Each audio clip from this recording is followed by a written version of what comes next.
Financial experts, business leaders, economic stakeholders say proper implementation of the Economic Growth and Recovery Plan, growing the real sector of the Nigerian economy, will help achieve steady growth.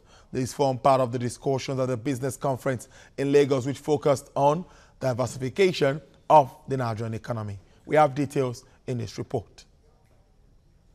Latest reports from the International Monetary Fund (IMF) shows that Nigeria is addressing macroeconomic imbalances and structural impediments of policies underpinning the smooth implementation of the Economic Growth and Recovery Plan. This roundtable has stakeholders, government functionaries, financiers and beneficiaries of the real sector in attendance. Discussions here focused on the downturn of oil price over the past 5 years, coupled with global trade policies and the emergence of alternative regional economic destinations. Discussants again charged governments to look beyond oil.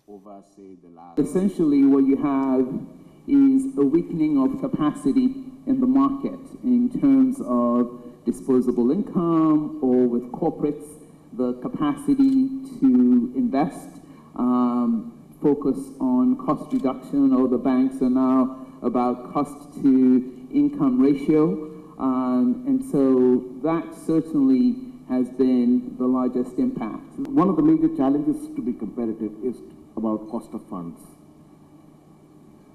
Because of the devaluation, we have seen that interest rates have been very, very high to curb the demand for dollars and to keep inflation in check, and that has led to high interest rates. Now, I do not feel that high interest rates can sustain manufacturing. Solutions were preferred to issues surrounding attracting investments for inclusive growth and also private sector resilience through economic cycles. I certainly think that the economic growth is going to improve over the next few years. Obviously, there has been progress in the oil price, which helps fuel the growth, but it is encouraging to see other sectors start to grow and the impact of government policies in some other sectors starting to bear fruit.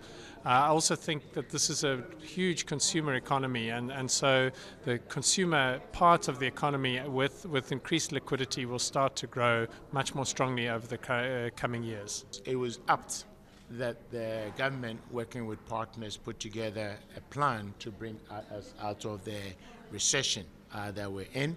And I think we can talk about the growth that we've seen in the last 2 quarters.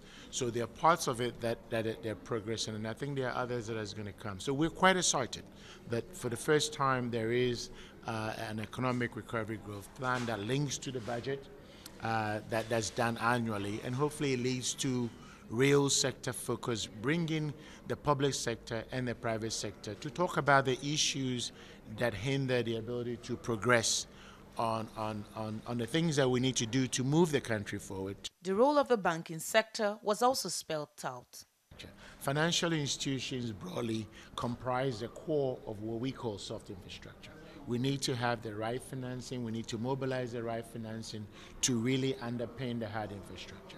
Have a critical role to play, working with government, working with other players to duly mobilize the right financings that support the relatively longer term funding that's needed to either financing roads, bridges and the like. So I think banks, we take that responsibility very, very seriously. Senior resident representative of the IMF suggested that the federal government must improve on tax administration in order to achieve the target of 15% tax to GDP ratio over 5 years as stipulated in the EGRP.